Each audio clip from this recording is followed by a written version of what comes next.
One called Foggy Mountain Special. We're just going to get it started and we're going to turn Mark loose on there. Get it in, folks.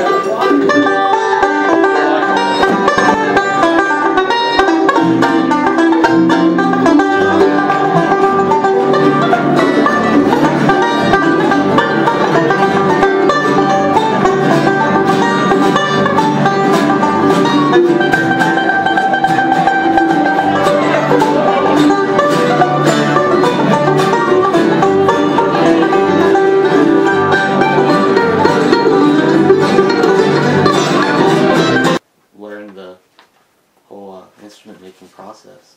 I built my first guitar when I was in high school. It was an electric guitar. I knew nothing about it. Mm-hmm. Then I didn't build anything else until 1985. I guess I'd have been 34 years old then, and we were at a bluegrass festival.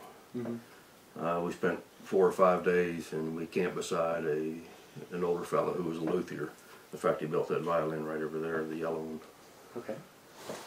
And by the time we got out of there, I'd ask him questions all weekend, just like you're asking me now. Mm-hmm. And so I decided to come home and build. I built a mandolin at that time. And then I just built now and then, occasionally, in my spare time. Mm-hmm. For a while. But for about the last 7 or 8 years, I've been doing it full time. When I built the first one in 1985, there were immediately 2 people who wanted one. So. Mm-hmm. So 2 and 3 and were for sale in 1985. They were commissioned builds. Mm-hmm. And it kind of kept growing from that. Dr. Snelson at Frostburg was probably most instrumental in me doing it full time. I met him there in a class and found out that he was a luthier as well. And one thing led to another. He's been a very good customer.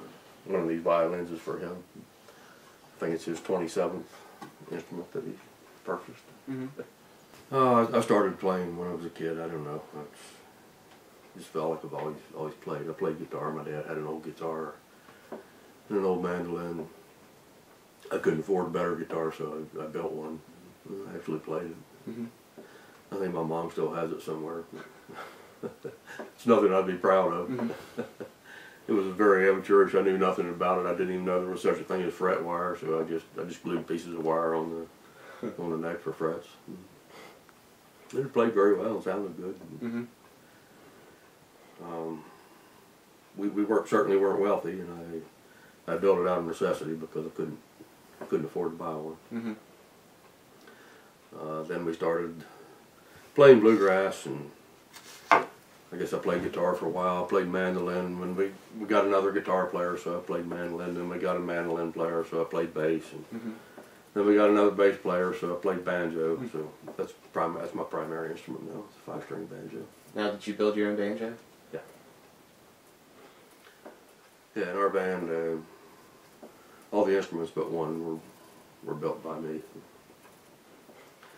We have one old guy who wants to hang on to his Martin. Where I like the old traditional sound. I build mostly bluegrass instruments. Mm-hmm. I like that. I like the sound of the old Gibson mandolins and the old Martin guitars. Mm-hmm. I think they pretty well have it figured out. I'm not looking for a brand new sound. Mm-hmm. I'm very much a traditionalist. Sometimes I build some off-the-wall stuff, but it's at the customer's request. Mm-hmm. Do you ever just experiment? I experiment in small ways. I'll make small changes on an instrument and see what it does. Mm-hmm. I think that's really the only way you can get any accurate results. If you make big changes or if you change several things, you don't really know what was causing the change that you got. I build modern instruments. The fact that I use a lot of traditional tools is that they work well. Mm-hmm. I use a lot of small planes, finger planes. I use a lot of chisels. Mm-hmm. And I use power tools when I can. Makes the job easier? Yeah, it's like I say, if I had a CNC that would whip that out in 2 minutes, I wouldn't be sitting here putting 2 hours into it. So you don't think hand carving everything affects the sound at all? No. No? No, I don't. Alright. I think there are some things that do affect the sound. I use traditional hot hide glue which is the same glue that Stradivarius used, because I think it's a superior glue. I don't think they've come up with a better glue for musical instruments. Okay. With all the technology and all the glues they have, it's still the best glue to use. Is it like manufactured or? It's made from, maybe you've heard of the old saying, they send somebody to the glue factory. That's what they used to do with horses. Hide glue is actually made of horses and horses' hides and hooves. It's a granular product that stinks, and you mix it with water, and you have to heat it in a glue pot, and you have to work it while it's hot. It smells like dead animals. All right. It's absolutely rigid. It never creeps. It'll break before it creeps. So it's very crystalline, which is very good for sound transmission. But the best thing of it is you can always take it off with warm water. Okay. Even after I worked on a violin not very long ago that was last repaired in 1856. Put together with high glue, the joints were tight. I just finished this back. It tapers from about 100 thousandths along the edge to 175 thousandths in the center. It's a nice even taper. And I tuned this back in three ways. I measure it for weight. I'm looking for about 105 grams. And I'm looking for an actual note that it tunes to. I'm looking for an F sharp. And I'm also looking for the thickness. So I play with those three parameters. And I just finished that up a little bit ago. And this is ready to be glued together. I'm going to show you a process that I learned from a Canadian bass builder. His name is James Ham. I think I told you about hide glue before. You have to work with it hot, and once it gets down to 90 degrees, it gels, and from that point on, it won't make a good joint. What I used to do is set up heat lamps and get all this wood hot, and I'd smear the glue on, and in a frantic rush, you're trying to get all the clamps on before this gels. So he taught me a little bit different arrangement here. What I'm going to do is paint both surfaces that are going to be glued together, and I'm not worried about time here because I'm going to take a steamer then. I'm going to put the clamps on, and then I'm going to reactivate that glue with steam. Hide glue is, I'm sure you've been around it before. It was used on envelopes of the kind that you lick. It is reactivated by heat and moisture.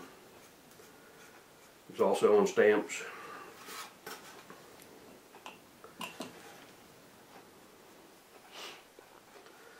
So I'm just brushing the coat on all these surfaces here.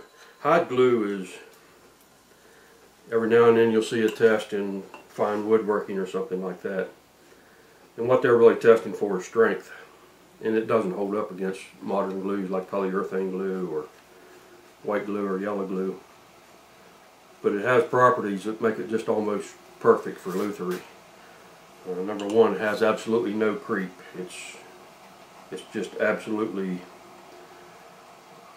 solid and almost brittle when it's cured. And it can be reactivated with heat and moisture. I think I told you last time that I worked on a violin that had been repaired before the Civil War, and with a little heat and moisture, the hide glue was activated again. I could take the top right off of it.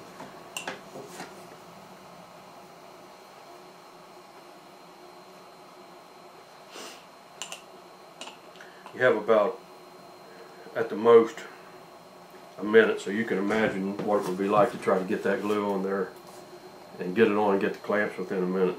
It's just about impossible.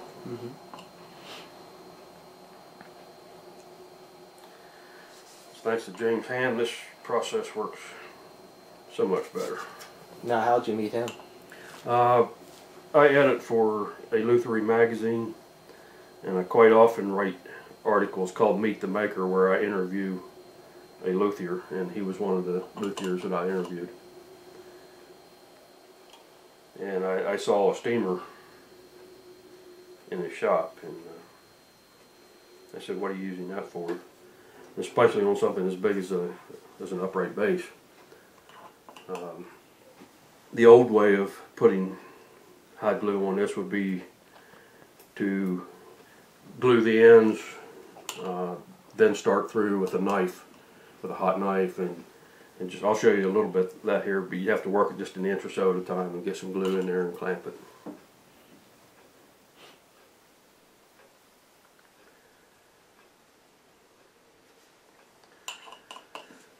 So how long have you been doing it this way with the steamer? I just started doing that this summer.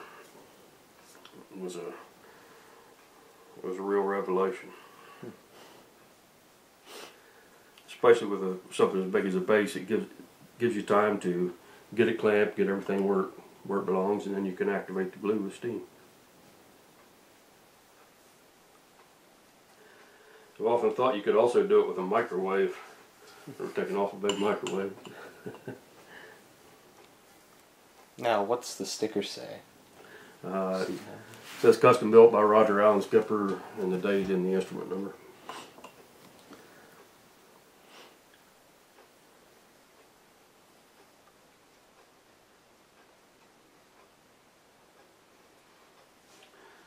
Okay, there my two surfaces are glued.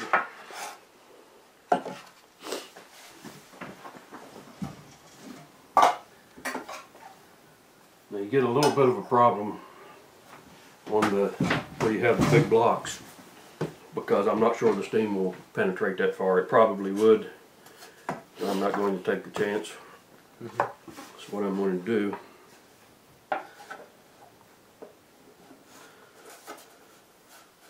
stick it together here, and then I'm going to take, this is hot water on a thin knife.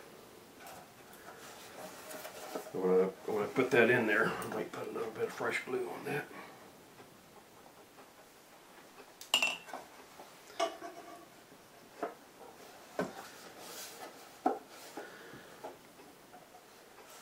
I stick that warm, wet knife in there. I can feel that glue getting slick again. It's being reactivated.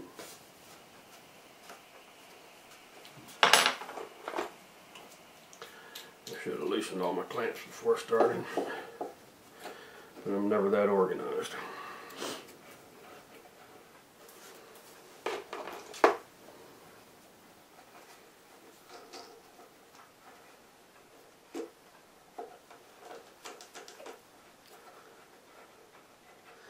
There's the head block. That's probably the most important joint on the entire thing.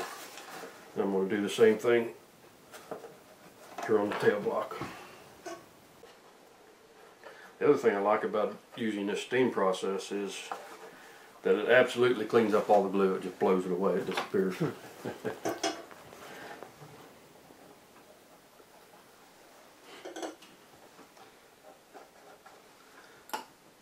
Just a little more glue on there. You can actually feel when it liquefies again.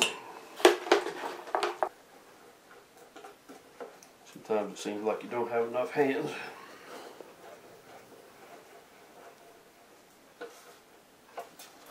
Now, are those regular woodworking clamps, or? These are homemade clamps. They're called spool clamps.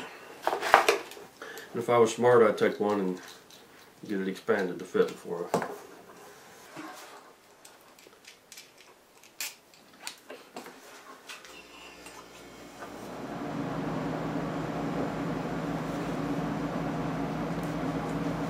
My dehumidifier coming on. I keep it year round. I try to keep it about a constant 40% humidity in here, which is drier than you're going to find most of the time in this area.